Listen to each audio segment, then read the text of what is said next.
right, I want to call to order the Curry County District Budget Committee meeting, and I'd like to start with a Pledge of Allegiance.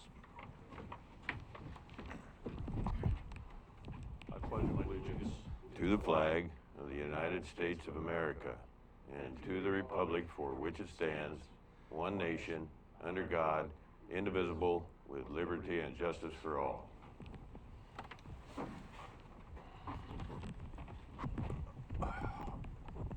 Okay, Commissioner Boyce, you wanted to make a comment? Yeah, I promised to make it short. Thank you very much, Mr. Chair, Budget Committee. The date today is May 11th, 2021. Maybe a little bit light here, but I'm the senior Curry Commissioner in this board. That does not in any way equate to any kind of superiority or extra duty or any benefit whatsoever. We are public servants. After yesterday's little exchange between Commissioner Pash and I, as public officials, we are accountable and should expect to be held accountable by all our fellow board members for our decisions, our policy preferences, and for our spending. Disagreement should never bring any form of contempt. However, since April 22nd, 2020, there's been numerous efforts here to destroy my character and silence me. My remarks regarding our county finances were direct, however, as I mentioned, not intended to offend. There was nothing disrespectful or that in any way compromised Budget Committee meeting decorum. No person was specifically mentioned except former Commissioners Huxley, who I believe deserved a positive comment, and State Representative David Brocksmith, who left this county in good financial condition. I expect honest debate, the free and open exchange of ideas, and healthy discussions on how to problem solve. That is why the people put us here in these very important positions of responsibility. Politics is tough business. Fighting for the best interest of the citizens is a burden that should never allow distractions. However, make no mistake, as we move forward in this process, I will be relentless by continuing to stand on the side of controlling and avoiding ridiculous and unnecessary expenditures and slowing the growth of government here. I will never sit idly by and let any public official hide from their record, not at the state, federal, or local level. That includes me. This week and the next 30 days are critical to the successes of our county. The truth is what matters most and is the best way to chart the critical new courses that I'm asking for. Thank you, Mr. Chair and Board. All right, now I'm going to make a couple comments, and here's why. First of all, I was up pretty late last night, and I'm tired. This is a lot of information to go through and process, and I found it very difficult to do, but I did it. So yesterday, a couple things happened. First of all, we got off to a terrible start, and I'm not happy with that. We could do better. What I want to say is this.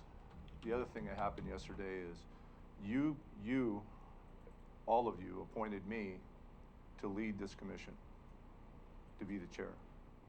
Now, I'm not a politician, but I do know how to be a leader, and I'm going to be a leader today. So I'm going to ask you to do some things so that we can be efficient and serve the people of this county. I'm going to ask you to leave the politics outside. Leave it outside the doors, okay? All three of you guys have been involved in very passionate, very controversial topics that comes with your positions. You're all three elected officials, and I understand the difficult topics that each of you have had to address in the past month or so.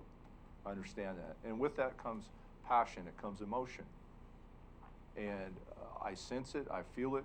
It's in the room, and I'm going to ask you to leave that stuff outside, so we can be effective in dealing with this budget. Okay? Now. If we can leave the politics outside, there's a couple other things I'm going to ask you to do. I'm going to ask you to be respectful of each other. In fact, I'm going to demand that. If somebody has the floor and they're talking, don't interrupt them. Let them talk. You'll get an opportunity to say what you need to say. I'll make sure that happens. Okay? Let's not be critical of each other. Let's not be critical of the department heads when they come up here and present information. It's not the time or place for that. If you have questions, we'll get them answered, absolutely. But if you have an issue and you think somebody has done something they shouldn't have done with their budget, or it's inappropriate, or it's wrong, or you're not happy with the way they're managing their department, you guys can deal with that independently. This isn't the time or place for that. We're here to deal with the budget, and I wanna stay on task. I'm gonna ask that we follow the agenda, okay? And we follow that script, and we stay on topic and on task. And when these department heads come up today and they present their information, I want to be respectful of them. They have a difficult job. There's not a lot of money in this county, and they're asked to do a lot of things. And I want to give them the opportunity to present why their budget is where it is and what that information is, and give them a chance to talk and not interrupt and be disrespectful at all to them. I'm going to ask everybody to be on time and be ready to go. I made a commitment to be here. Our time is valuable. All of our time is. And I care about this county just like every one of you. He cares about this county, that's why he's here. And I'm gonna ask you to do your best today, because I don't think we did that yesterday. And I think we can do better. Let's set our personal feelings aside and let's be professional today. I'm gonna ask you to do that. Any questions? No, sir. All right. For the public who's watching today, I want you to know that we had to dismiss early yesterday for a emergency, and I want you to know that one of the things that we did, we used our time as valuable as we can or could, and some of us were able to walk through the various facilities and look at the condition of those facilities.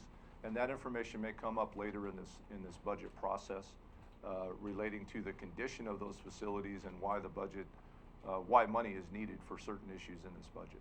So I want the public to know that we did that yesterday. I know some of you have already done that, but that was done yesterday. So if there are no questions or comments about what I just said, then we're going to continue. Okay. The next order of business is to the adoption of the amendment of the agenda. Move adoption? I make that motion? Second, Mr. Chair. Call the question, Jay. All those in favor signify by saying aye. Aye. Aye. Opposed, say nay. Motion carried unanimously. Next order of business is the Curry County Public Transit Service District budget presentation. Thank you. Watch your head when you go by. Yeah. Welcome, Ms. Bernhardt. Thank you. Can I take my mask off, please? Yes, you may. Yes, you can. Thank you. Morning. Good morning. I don't know if all of you know me. I'm Kathy Bernhardt. I've been the general manager since, I don't know, about 7 years now. Joanne Wasbauer is my predecessor, and for those of you who are good to know her, she did a great job, and she trained me well. So let me do a little explanation of Curry Public Transit for those who don't know. We run the public transit service here in Curry County and in parts of Del Norte County and in Coos County. We run a Coastal Express 3 times a day, Monday through Friday. It goes from Smith River all the way up to North Bend 3 times a day, which for this little county is pretty remarkable. We did have to suspend the Saturday service because we couldn't meet the services on either end of that, which we do Monday through Friday, because they suspended services for COVID. We hope to get the Saturday service back, but we're waiting to see what the other services do. We also run a dial-a-ride in Brookings and in Gold Beach. Gold Beach is 4 times a week, and Brookings is 6 times a week. And that runs from early morning to mid-afternoon in both cities. And it's interestingly enough, with this COVID, we have lost ridership on Coastal, which we expected, but we've gained ridership on the dial-a-rides, probably because people are desperate to get out of the house. What the district does for us, for Curry Public Transit, is they contract us as your provider. We provide all these services for the county, And the district helps us by allowing us to have good insurance through the district insurance for the buses, which you guys own, and by passing through the grants that I apply for. We live and die by grants. We are a nonprofit, but we don't have any charity income. It's entirely grant income and fare box, but the fare box is so small, it's almost insignificant. Anyway, so what I'm here today is to tell you which these grants are and why they're important. Is that okay? The first one on your line item is called the State ODOT STF STO. That stands for Special Transportation Fund, and that funds the elderly and physically disabled. It helps provide dial-a-ride services to our disadvantaged people. And this year we're getting $67,700. 2,000 of that goes back to the county to help pay for the audit.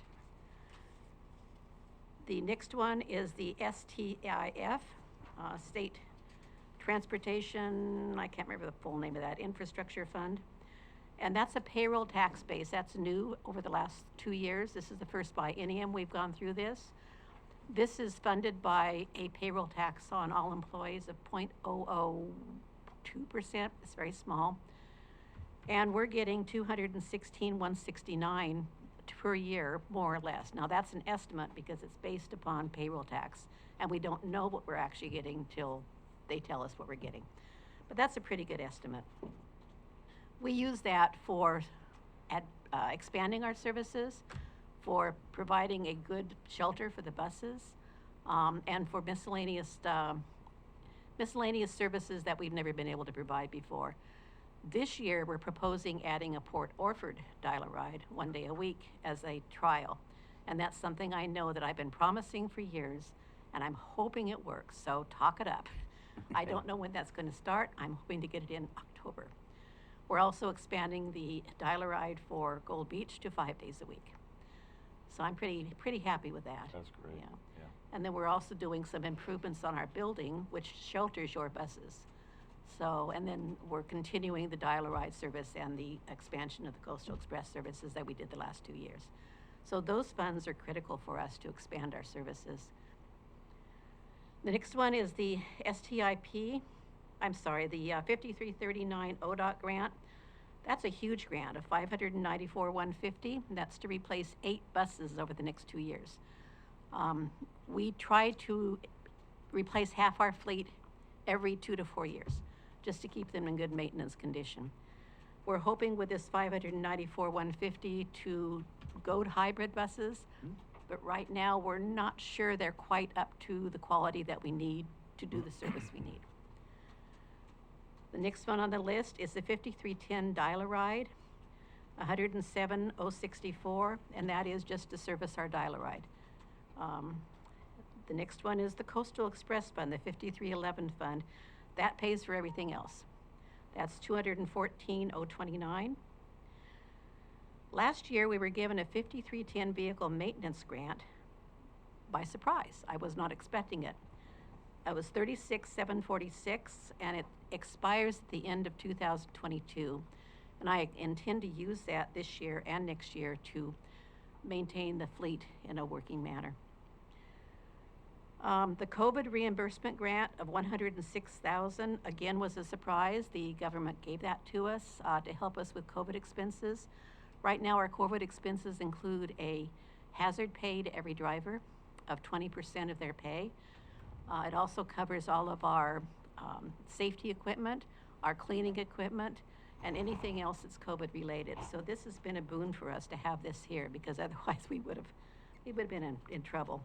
In order to maintain my drivers, they love this new bonus pay. I'm really worried when we have to get rid of it, but it looks like we'll have it for at least another year and a half. So, the next two are the TGM, Transit Grant Management, and ODOT Coordinated Long-Term Plan Funding. We applied for this last year in order to help us create a 20-year plan and a coordinated plan with the county. So in the next year and a half, we'll be working with a consultant from ODOT, putting together this very long, complicated plan. And I will be coming to you with information and advice off and on, and the consultants will be meeting with every one of you to talk about this. It was $129,546, but I realized when I got the quote we would be short, so I applied for an extra $48,000 to cover any overages. I don't anticipate it's going to cost that much, but it could. The fuel reimbursement, we buy fuel for some of our buses from the ODOT fuel yard, and that $22,000 is what we anticipate we'll spend at the ODOT fuel yard, and we do pay you guys for that, and we appreciate that service because it saves us a bunch of money on fuel. And then the sales of vehicles, we have 2 vehicles that we need to get to the ODOT yard that are your vehicles, and you put it up for sale through public surplus. The money goes into a fund that I can use as match fund for other buses. So that's just a holding fund. That's all the income. That is the pass-through grants that we need to have you approve. And I'm trying to coordinate with Cena and others to get all of those copies of those grants up to date, because over the last year, some have not been up to date for some reason. So, but we'll get it all to you, I promise.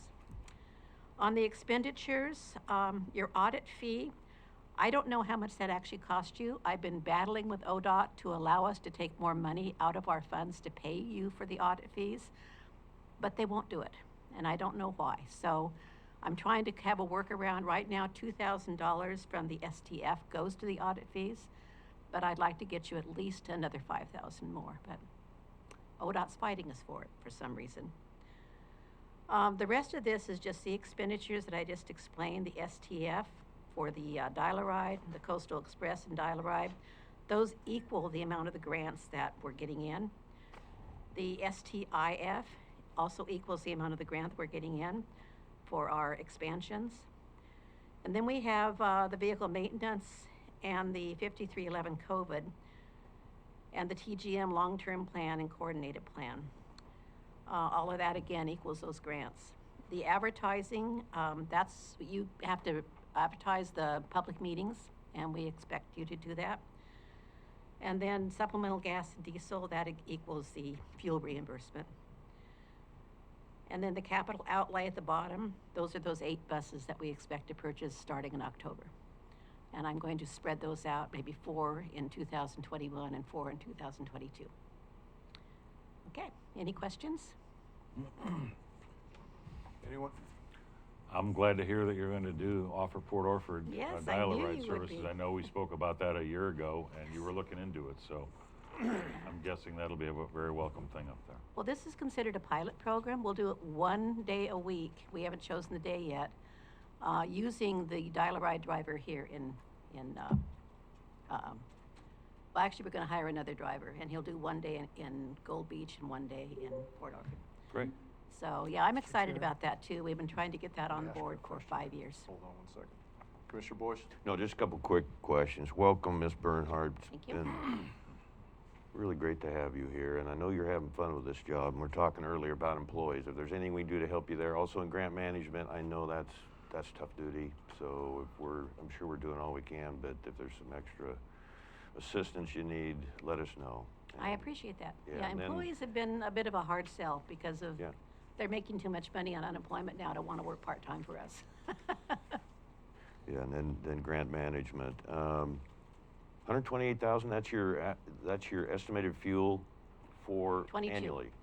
Huh? 22,000 is what we buy from the ODOT fuel Okay. yard, more or less. The rest of our fuel comes from Sea Renner. So we have fuel stations up and down the coast that we refuel at. Mostly it's Sea Renner and the ODOT fuel yard. So, yep. Great. Did you say how big the passenger vans are? Our vans are less than 14 passenger. They're called small cutaways, and the reason for that is we don't need CDL licenses for our drivers to drive a 14 passenger. 14 seems to be an adequate size for what we do. We very rarely have more than 10 people on board at a time, and with COVID, we limit that to 8. Sure. That's all I have, Mr. Chair. Thank you. You have a question? Yeah, I do, Mr. Chair. Tell us about your ridership over the last few years. What's it been doing? I don't have the exact numbers with me. Like I said, the ridership for Coastal Express has declined through the COVID. I think because people are not traveling as much as they used to. Most of our Coastal Express ridership goes between the towns, between Smith River, and then further on, they go up to Arcata to catch the Greyhound. And then at Coos Bay, they catch the bus into Midford, or into, and actually it doesn't go to Midford anymore, it goes to Roseburg. But people are not traveling as much, so our ridership has dropped, I'd say 20% on the coastal. But on the Dial-A-Ride in Brookings and in Gold Beach, it's increased about 5%, which was a surprise to me. Okay, So, thank you. yeah, we're actually doing pretty good. So I just want to say I'm Catherine's liaison commissioner, and she is absolutely a joy and a pleasure to work with. Thank you. Every month or two, we have to get into a special website through the state called Optus. And if you ever want to get frustrated, that's a good one just to go try to get into. Takes about 5 tries, doesn't it? But she is just, we get on the phone together, or I've been down there and done it together, and she's just patient with trying to teach this old dog a new trick. So Thank you. appreciate her so much. And always gives a very detailed presentation. Yep. Thank you. Well, it's good to meet everybody and to see everybody. I don't get to see you guys that much anymore, so. Thanks, Kath. Thank Okay, you, ma'am. anything else you need from me? No, I think we're good. Thank you. Okay. We like it when you come to Gold Beach. We'll talk to you later. Thank you. All right, any recommendations? Commissioner Herzog, As far as recommendations, you mean just to any recommendations? fill it, to approve this budget? That's my motion. I'll second, Mr. Chair. Thank you. All right, call the question, JJ. All those in favor signify by saying aye. Aye. Aye. Opposed, say nay. Motion carried unanimously.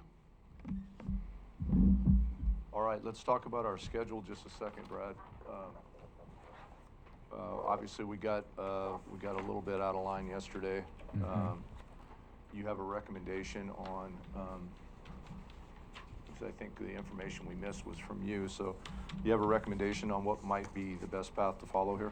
I would say let's follow the schedule as outlined, and then after the last department presentation, I can pick up where I left off and continue on to the end.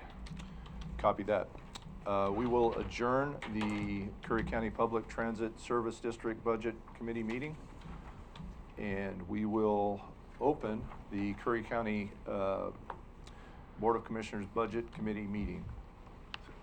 And we will call to order this meeting. We have already conducted our Pledge of Allegiance, which I always enjoy. He has to close the audio recorder got it. and then reopen it. We're kind of archaic in that department.